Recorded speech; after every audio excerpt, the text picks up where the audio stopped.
Welcome to the Gritty Podcast. I am your host, Brian Call, and I am joined by my brother, the Gritty Broman. How are you, Brent? Well, thank you. Good. Today's podcast, we're talking a little bit about bears, right? We did a sort of a Q&A that was bear topic oriented, and we recorded it like last week.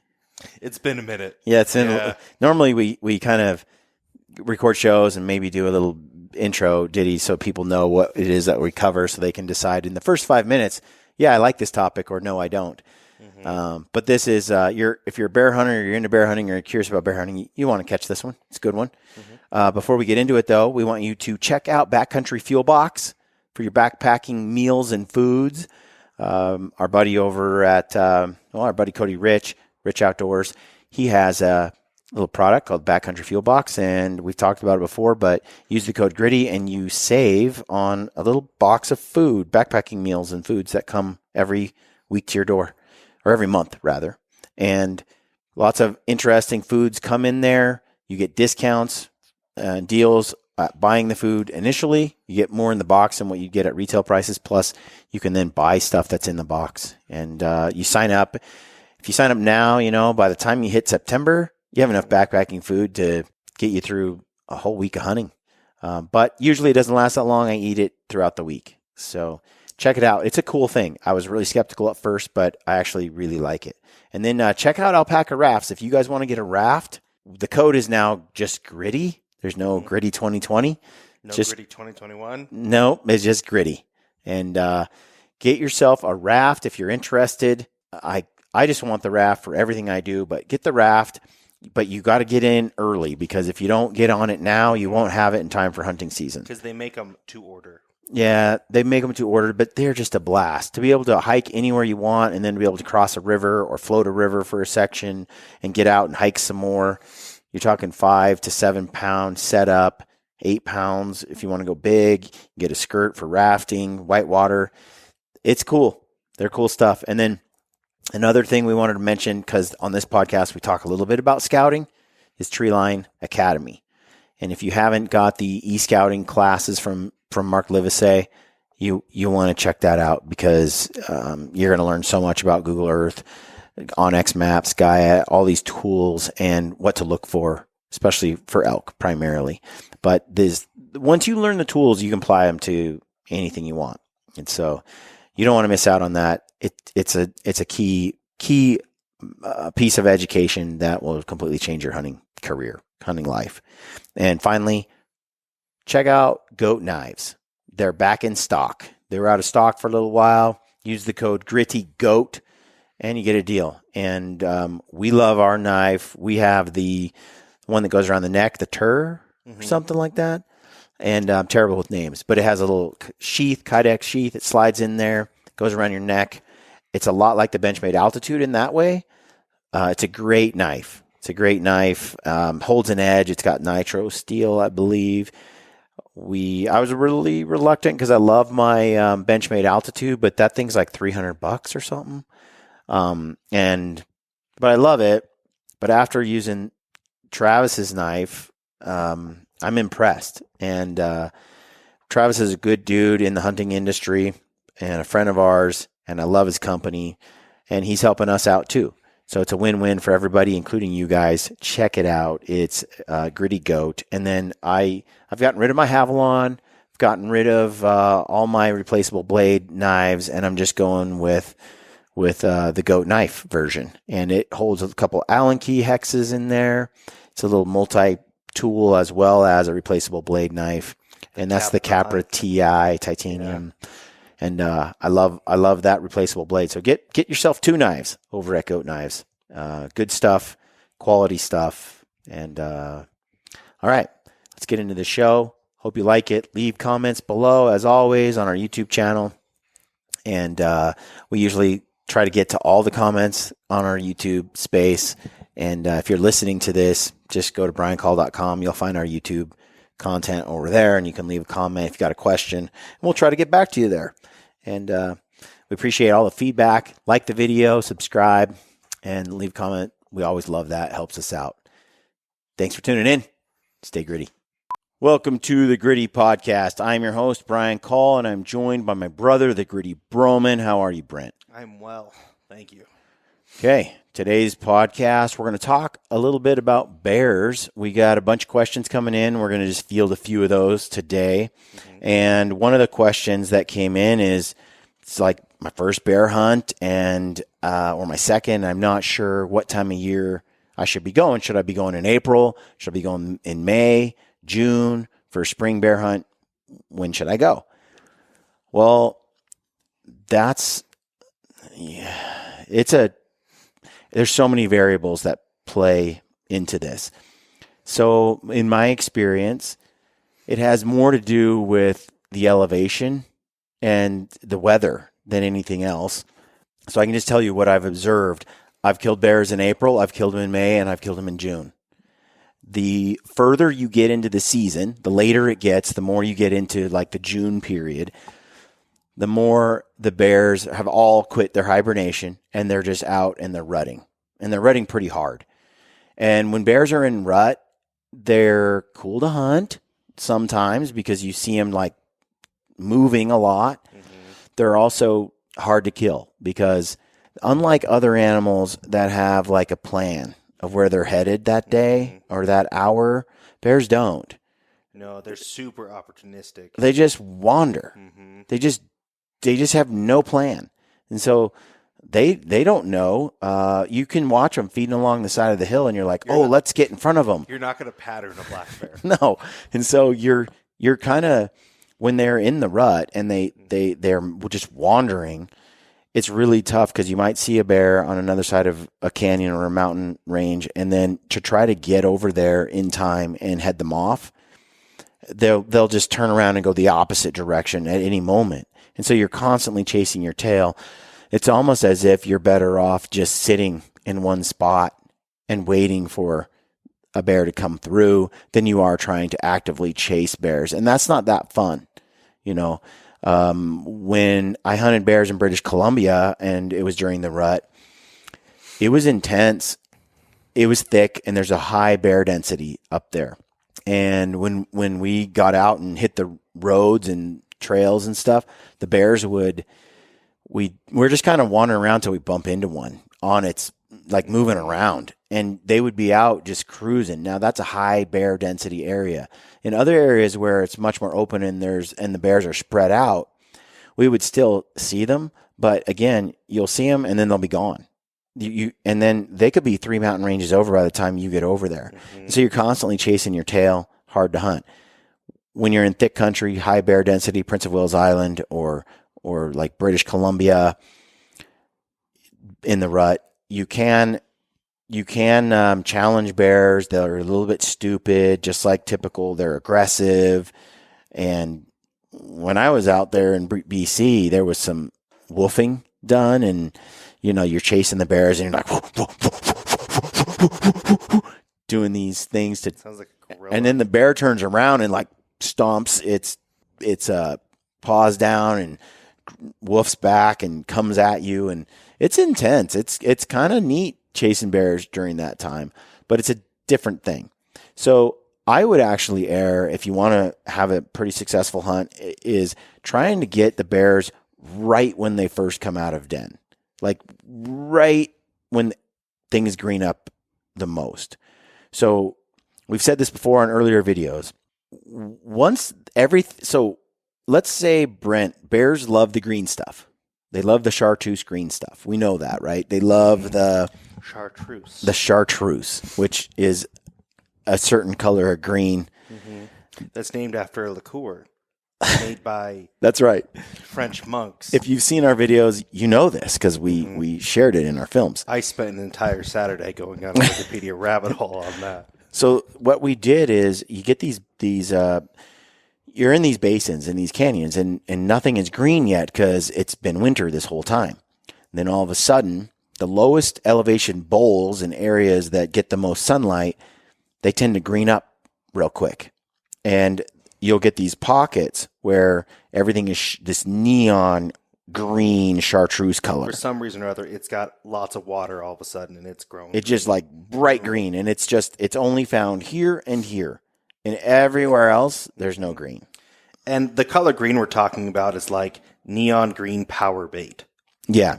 That's also called chartreuse. And it's so beautiful in the summer, in the spring, I mean. And what you're trying to do is we're trying to time it so right when the balsam flowers pop, which is another sign, like the wildflowers, they kind of start to pop out right about the same time that the chartreuse is popping out.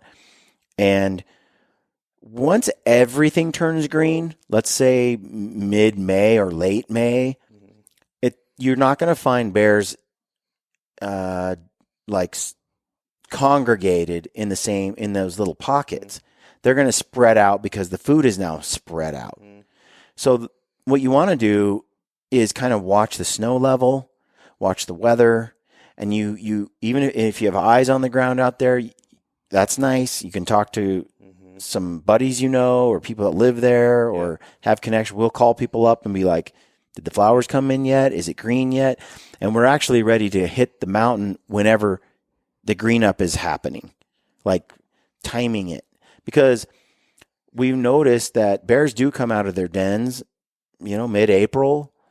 There's just not very many that do. And we can't explain it why, but let's say only a third of the bears are out when you first hit the mountain and you get out there because you've come too early. So they will come out, but it's hard. If nothing's green, those bears are still wandering around, flipping rocks, eating bugs, trying to find something. But if you're there like a little bit later, maybe half the bears are out of their dens or more, and the ones that are out, they've all moved to the green stuff.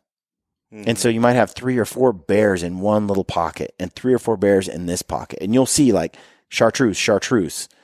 And those 2 pockets are full of bears for about a week or 2. And then green starts popping up everywhere. And it's weather dependent and stuff, heat, sun.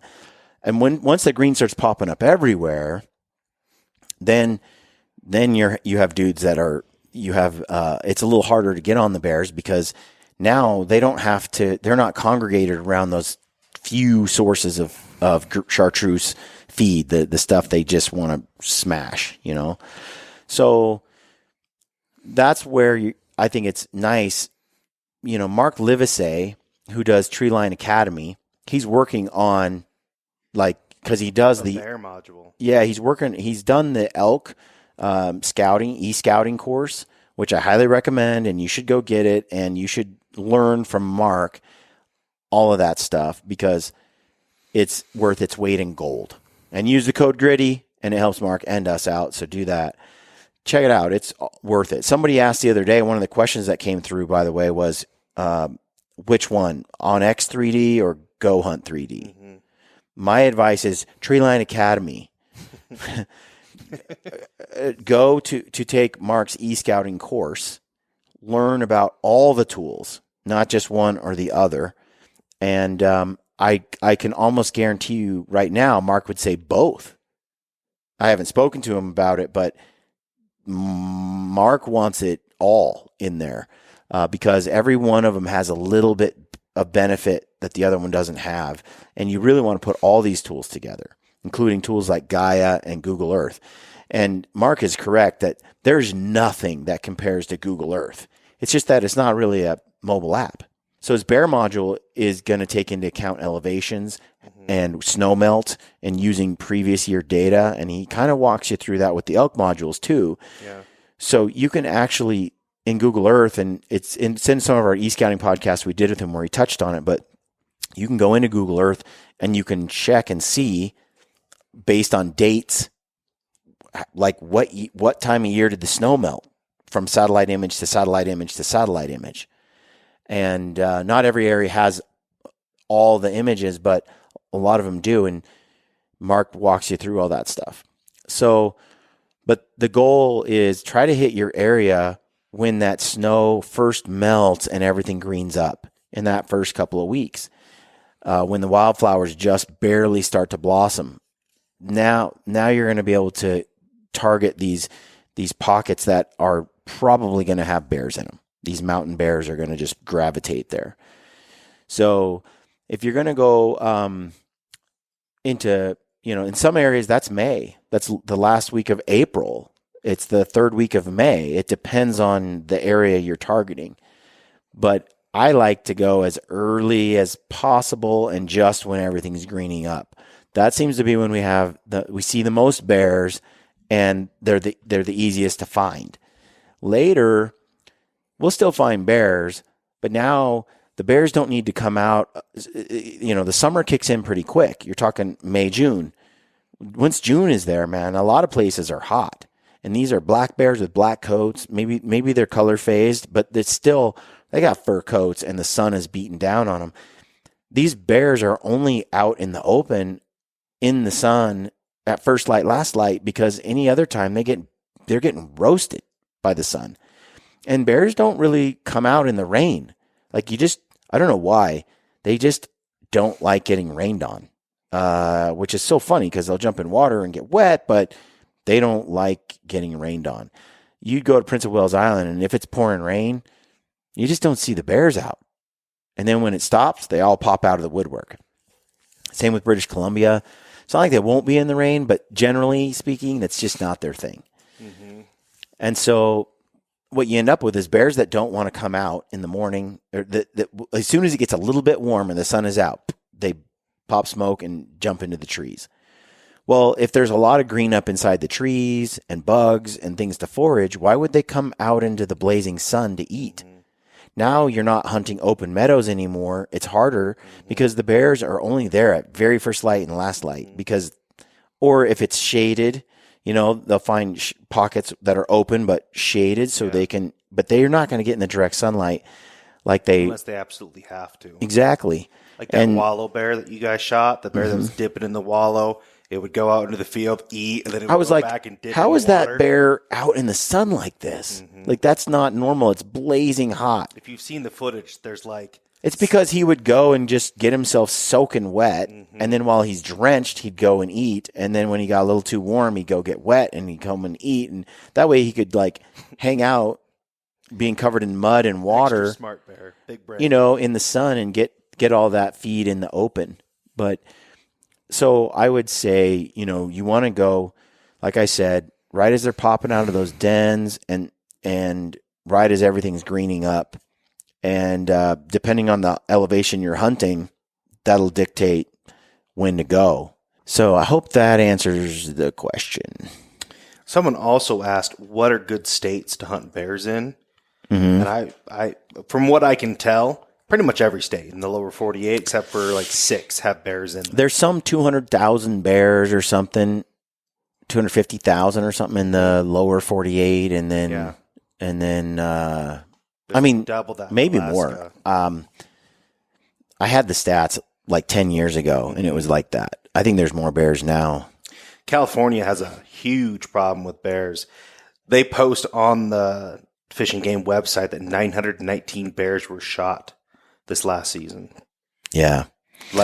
They have bears running rampant all over the place down there, especially Northern California. Well, they're not kind to hunters and conservation and management by hunting down there in California. They don't make the best decisions when it comes. They make emotional decisions around wildlife instead of sound biological decisions and ecological decisions around wildlife. They're messed up. But if you're asking what states to go hunt bears in, I would say you've got Oregon and Washington, which is, I grew up in Oregon and Ryan grew up in Washington. And there are great bear hunting opportunities in those two states. There's a ton of bears there. Mm-hmm. And there's both West Coast and East Coast opportunities in both those states. Mm-hmm. And talk about drastic differences. And tags are, some are over the counter, some are draw, depending on the state and the area you want to hunt.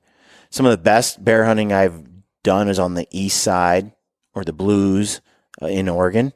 Saw some gorgeous bears up there, blonde, red, cool looking, just stout bears. Mount Emily, Washington. Ryan grew up killing bears on the coast and on the east side. Same thing. And those bears, he hunted them a lot in the fall because they're just fat. Mm-hmm. And you get those giant chunks of blueberry, huckleberry blackberry filled fat. They'll hit these berry fields and they'll just smash berries all day. And you hunt them in late August, and you have a great hunt. You got one state that's not talked about enough, and we need to research more, is Arizona. Mm-hmm. We had Kip Fowler on the podcast a while ago, and he shot a toe. They've shot some giant bears in Arizona. Arizona has some awesome black bear hunting opportunities. Which, when I think Arizona, I think strictly desert. Yeah, I don't realize, how awesome Arizona is for bear hunting. It's great. It's got a lot of opportunities, and the tags are fairly easy to acquire. I don't know about spring versus fall and that sort of thing. I don't know enough about Arizona, but I do know it's a great bear hunting state. Then you got Montana, Wyoming, Idaho. Great bear hunting opportunities in all of those states. And when you get into Montana and Wyoming, you could be hunting where there's grizzly bears. Mm-hmm. So if that freaks you out, there's plenty of areas in the state where there aren't grizzly bears, and you can just pursue black bear. Just figure out where those places are. Yeah, you can Google it, but in both of those states, there are basically, they have them like circled, like don't go here, there's grizzlies. Now, when it comes to grizzly bear, I mean, I understand people freaking out over grizzly bear, and rightly so. It's a small car-shaped animal driving around the Kenichi. Yeah, but I think with safety precautions and, being sensible and having your bear protection, all that kind of stuff, I think that, people, tens of thousands, hundreds of thousands of people hit those forests all year, and there's very few incidents with grizzlies. I mean, you and Ryan went up to a ridge that you had saw a grizzly bear on 3 hours earlier, put in hearing protection, and then blew on a predator call, and you're fine. Right. That was not our most brilliant moment, which, come to find out later, we called in a bear we never knew was there. And then you shot in another bear that you brought in. Yeah, but what was creepy was when I got home and I was looking at the video and I realized there was a bear that ran to us and stopped and looked at us at 30 yards. To not know that at the time. But it was the one you'd been targeting. Yeah, but to come home and then to look at it and go, like, it was there and we never knew it. Never knew it. That's creepy. How many times has that happened where you got a mountain lion standing right behind you and you don't have a camera rolling? How would you know?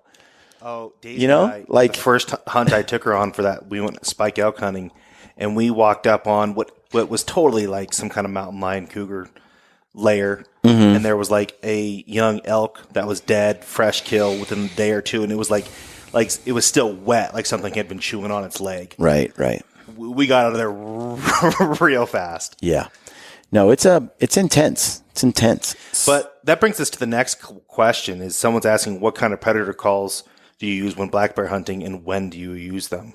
Well, first I would say, before we do that, I'd finish out with New Mexico has great bear hunting. That's true. And I don't know enough about California. I stay out of California. There's We've had things. A couple people have commented on the YouTube saying California has good bear hunting. Yep. So, they ought to, because there's a ton of South bell. Got mauled by a bear? Yeah, South Cox got mauled by a bear in California. That's right. A little bear. She beat the hell out of him. Yeah, he said she was only like 180 pounds. No, not 180. She was like 60.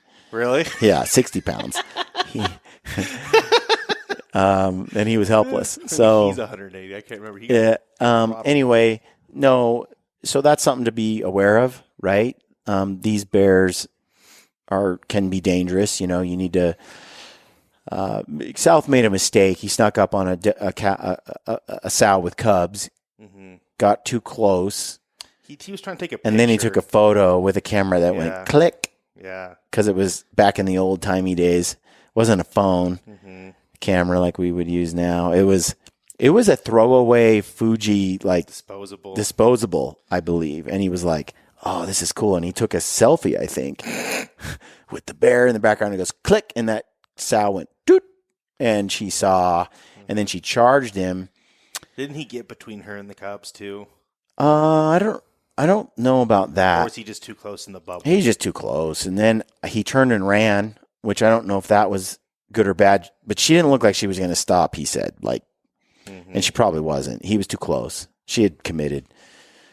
She beat the hell out of him, and then he just laid there and was like played kind of dead, and then he Didn't play dead long enough. He didn't play dead long enough. He's like, he was so, he thought he laid there a long time, and then he like lifted his head up to see if she was still there, and she was just waiting to see if he was still alive, and then that's when she really went to town on him and really hurt him bad. Anyway,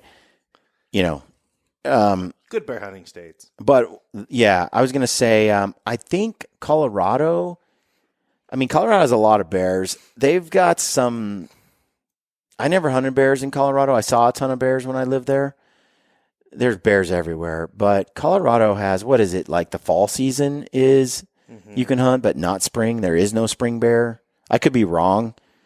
I don't remember. I'm looking at a map of bears and where they live, and then they cover like 3/4 of Colorado. Oh yeah, there's bears up in there. They just have some season restrictions and stuff that are stupid. And I'm not fresh up on. Colorado's not one of my states I'm targeting for bears. Pretty much every other state I've mentioned is on my hit list, but not Colorado. All of those are great states, and they give you lots of opportunity for big bears. And many of them are over the counter or easy draw, get some points. And bear hunting is just my favorite. I mean, it's right up there. One of the best. So predator call. Yep. What kind do you use and when do you use them? I'm not quite sure which fawn distress call Ryan is using. That he uses, but it's just a little brown reedy looking type thing. Yeah, right? There's a lot of different ones out there. You don't have to have that particular brand, but you can hit Ryan up in his DMs, slide into his DMs on Instagram, and it's Healthy Hunter. They all kind of sound the same, and that's just they sound terrible. Yeah, they sound like awful. Whether it's a wounded rabbit or a fawn. Yeah, I think they're not that hard to use. You just wail on them. And yeah, I mean, when to use them? Don't use them in grizzly country. Like that's like, be ready. Like you need to, if you're going to use one, you use it with caution. You're calling in an animal that's looking for a meal. And they're fast. And they're so much faster, and they're faster than you think they are. You can't outrun them. So I don't know. I would say, any predator call. One of the things that we used in Prince of Wales Island when we were hunting up there in Southeast Alaska or out of Ketchikan, we would use fawn bleats, like baby fawn bleats, because those black bears will hammer the fawns when they first drop. And so they're really attracted to baby fawn bleats because it's springtime. So you get in that June period and they seem to be hungry for meat.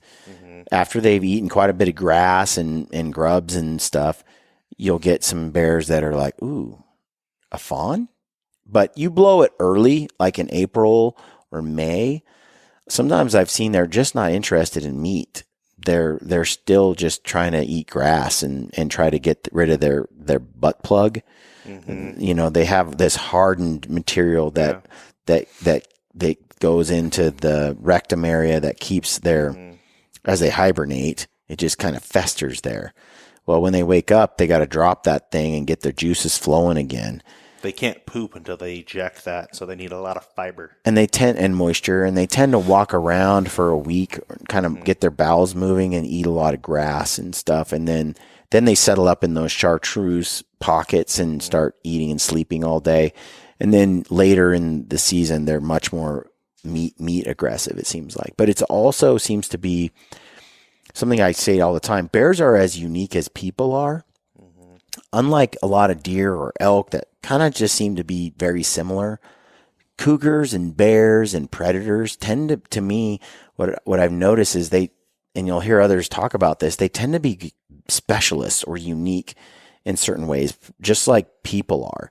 So you'll run into people that are really passive and easygoing and chill, and you'll run into bears like that. Then you'll run into the road rage a-hole that is ready to fight everything that gets in his way.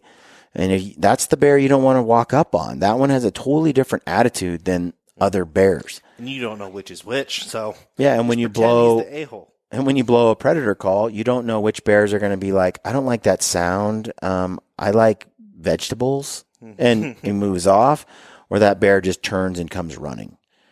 So you just don't know. Because when you blew that predator call in Grizz Country, you were targeting another bear, and it ignored the predator call. It didn't really like it. It turned and looked, and Ryan's got that bear in the scope. He's getting ready to shoot it. He just needs to come back a couple more feet. Well, it just wasn't the bear Ryan wanted. We had seen a bear that looked a lot like it. We weren't sure if it was the same one, and he had it in the scope, and he was just deciding whether to shoot it or not. And Ryan takes forever to decide and takes forever to pull a trigger. So he's sitting there watching, you know. And in the meantime, the other two bears came sprinting. The bigger two sprinting. They were clearly bigger. The one that Ryan shot at like 28 yards or whatever was in self-defense, more or less. You know, I mean, the thing was it was strutting. It had its head down and hair bristled, and it looked at us and didn't even care that didn't even acknowledge that we were people. I mean, I don't know when it was going to figure it out, you know. Probably a second or two too late. But it was already like, it had thought it heard something, and it was there to intimidate and take whatever was there. And he had followed the bigger red bear, but I think he was ready to fight that bear. He's older, the bear Ryan shot, older, scrappier, scragglier, missing teeth. Like he was beat. He's big old head. He was definitely a boss, you know. Maybe not as fit and chunky and big as the Red Lightning number 2.0. Yeah, but he was a scrapper. But anyway, you don't know what they're going to do when you blow that call. And then earlier in the season, remember when Ryan blew that call to try to get that bear to stop so he could shoot it, and then it fell off the cliff? That bear, you know, that bear was cruising along, and he didn't want to stop. I mean, he stopped and looked and stuff and was like, yeah, I hear a wounded animal. Whatever. It wasn't excited by it. It wasn't going to turn around. And it didn't smell you. Didn't know you guys were there. No. And so sometimes, like I said, I've seen them charge in from a predator call, and I've seen them just run away from a predator call or just ignore it. Look in that direction, but not do anything. But if you're not in grizzly country, or even if you are, it is handy to have one just to buy you those couple seconds, or to get it to stop and look, or, you know, get it to come out of the tree line. Let's say it steps in the tree line, and you're like, oh man. A lot of times you just go to town on it, and it'll step right back out and go and kind of pinpoint the location, and you get your shot. So it can be a game changer. Grizzly country, I cannot say that it's a good idea. No one should, like, at your own risk, right? Like, you're playing with fire. So, but not sure what the exact brand is. Yeah, I think they're all pretty closely related to being the same. Yeah. I guess the last question is, what happened to the bear series on YouTube? We have lots of people asking about that. So we talked a little bit about it here and there, but we have a lot of bear film, and some of it is, some of it we are fine with. Some of it is in dispute with the Forest Service. And back to that podcast I did with Tony Bynum and some of those discussions we've had. It's kind of a long story, but we're cited by the Forest Service for not having a film permit. But when they didn't know that we had met with the Forest Service in 2017 and that they had given us instruction that we didn't need permits as long as we didn't monetize the content, do direct monetization on the content. So for a couple of years, we filmed and produced content that we did not directly monetize in any way. Unfortunately, there's a lot of footage that we don't have up right now because we're still waiting to see what the Department of Agriculture and the U.S. Forest Service is going to do about film permits, which is another discussion, but they're basically in dispute right now. Technically, there's been a judge that ruled that it's not constitutional. It breaks the the First Amendment. It infringes on the First Amendment to require film permits for people on public land in national parks. Because it infringes on freedom of expression. Yep, because film is a freedom of expression. So one of the things that came up, and this is an interesting discussion, hopefully I'm not boring everyone who's tuning in to hear about bears, but if I film a bear hunt, let's face it, bear hunting is controversial. Mm-hmm. People don't want to hear, there's a lot of people who don't want to see positive bear hunting content. A lot of anti-hunting, a lot of people with ideas that bear hunting is just wrong and there's no way to justify it. Well, we believe differently. We believe that bear hunting has its place and that we really care about those bears. And the fact that we hunt them is one of the reasons we care about them and the habitat they live in. I'd argue that we care more about them than the people who never interact with them at all and they just see them as some kind of idea. For us, they're real. They're out there. They're a resource. They're something that we admire and cherish. They're a renewable resource. And they're a renewable resource. And they have to be managed one way or another. Mm-hmm. And so this way, we consume the meat. It's our favorite game meat. What did Suzanne do all day today? She canned meat. Yeah. And that's where it's not just that, though. It's the experience. It's watching bears do bear things on a hunt. There's no other animal like a bear. Nothing acts like them. What I want is for people to see what we do in the mountains with black bears and the harvesting and the taking of them and see that it's a lot more than just killing an animal. And I feel like our content sort of speaks to people. I have so many people, old friends of mine. I grew up in the Portland area, Oregon. There's a lot of anti. Have you guys seen Portland hunting? It's pretty spot on. People who don't see, aren't familiar with our way of life. Well, when I produce a film, what does it do? It reaches those people, and those friends of mine are like, you know what? I kind of want to try bear hunting. Never thought I would, and my whole opinion of bear hunting is different now.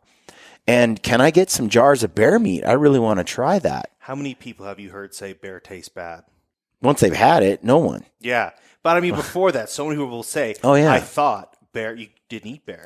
Yeah, I did for years. Mm-hmm. And so I think that it's important to produce content like this. And the federal judge was basically saying that Americans have the right to have freedom of expression. What I believe is that bear hunting is good, that it has value, that the outdoors are important, that public land is important, that we should hunt. Hunting should be something that is acceptable. It has its place. It makes sense. It's basically the natural world. We all consume life to live. Everything does. And to pretend like humans somehow can avoid that is wrong. You can't. And so it's become a discussion to me on how can we do it responsibly. And I feel like when we produce this content, we're putting people in touch with the outdoors and what it's all about. Now, if the federal government comes in and says, Brian, you don't get to talk about bears because in order to do so, you need a permit. And the permit process is really onerous and really expensive. And therefore, you don't get to spread your message. It's like they can do that at any point. And hunting is always in the crosshairs. Yep. It always is. And the way that the laws are written on the books for film permits right now, they're super broad. They just say no commercial activity is allowed. But there's no definition of what commercial is. The definition of commercial is anything that makes money intentionally or unintentionally, or anything that doesn't make money but hopes that it can.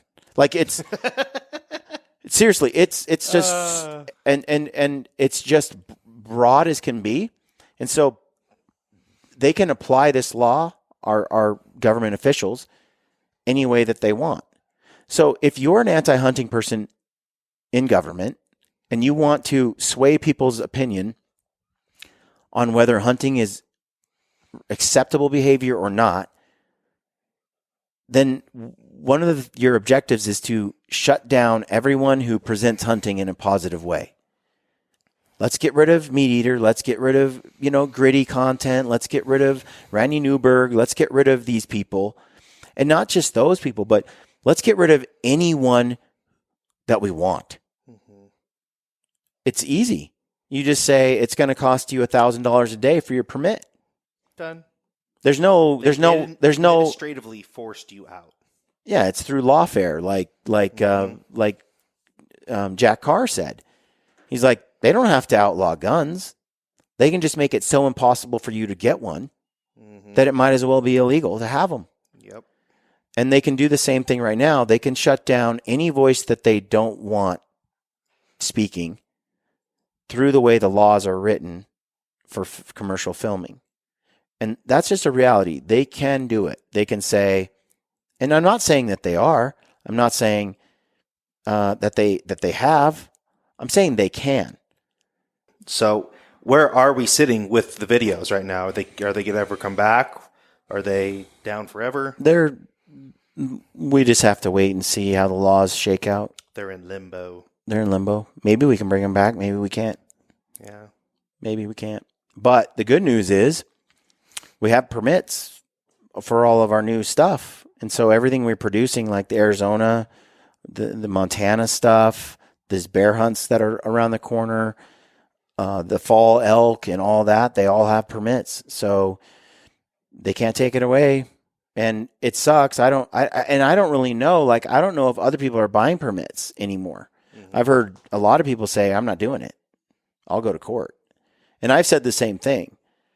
I've considered it. So there's a lot in flux right now, but I do think that the laws are so silly, and they were made for a time and a technology base that didn't exist, that I do believe that those laws are going to lift and change, and that this is going to that things are going to completely change down the road. It just will take a while, and then we'll see what we can share at that point. But right now, moving forward, I'm kind of like on maybe that dual track. It's like, I'll get the permits and I'll also fight to have the laws corrected at the same time. I don't want to see anything that I put time, sweat, and energy and is a labor to love. I don't want to put that together just to have the government come in and shut down my business, shut down my content. Like, there's a lot of sentimental and like inspirational value there for me, and I don't want it taken away. And maybe that requires a fight. Maybe that I do need to sue the government in civil court. Maybe I need to do what Gordon Price just did with the DOI, but do it with the Department of Agriculture. I don't know, but I would like hunters to rally and support every filmmaker that's trying to talk, whether they're in hunting or not, whatever they do. I see channels getting shut down all the time, from 4-wheel drive, off-road to kayaking, backpacking, people who pick mushrooms all over the country. It's like their channels are being shut down, mostly hunters though. And I think that the government is overreaching. I think that that's wrong. And especially because they don't enforce it by any stretch. That's another notion that I noticed that people had. They were like, they had this idea that everyone out there was buying permits except for me. No. These guys are like, everyone else gets them. It's like, no, 99 out of 10 do not get film permits, even in our own industry. They cannot get film permits. They're too onerous, too expensive, and you don't have the flexibility to have them. So that's not true. And getting permits is much more difficult and time consuming and expensive than they seem to realize as well. But the idea that everyone else was getting permits and only a few were not is the exact opposite. So it's disappointing, because when I talked to the U.S. Forest Service and I said, there's a lot of permits here, people without permits here, what are you doing about them? And they said, nothing, problem. But yeah, no, it's just we'll get to them maybe down the road. Eventually, if the right people complain. Basically, their words were, well, no one's complained about them, is basically what they said. And it's like, that's how we do this? So, but it's one hurdle at a time. I feel like when you're out there and you're in a public space, You just got to be ready to get darts thrown at you. It's just a part of the game. But for the most part, it's all love with just a little bit of 90% of it. Yeah, with just a little bit of the ugly part of the underbelly of society that does that negative stuff. But for the most part, I'm stoked. We're going to drop more films. I don't know when this podcast will drop, but we're going to drop more films and it'll be cool. So that's it. I hope that answered some questions. I think it's pretty good discussion. Hope you liked it. Leave us a comment. As always, on the YouTube channels, we try to get to those. If you DM me, I may or may not get to it because DMs are the worst. Instagram DMs are the worst. Same with Facebook. I don't even get on Facebook. In fact, if I could kill Facebook and Instagram and just walk away, I would. But leave us a comment on YouTube. Go to briancall.com. You can find all our videos there. They'll route you to YouTube and so on. Check it out. Thanks for tuning in. Stay gritty.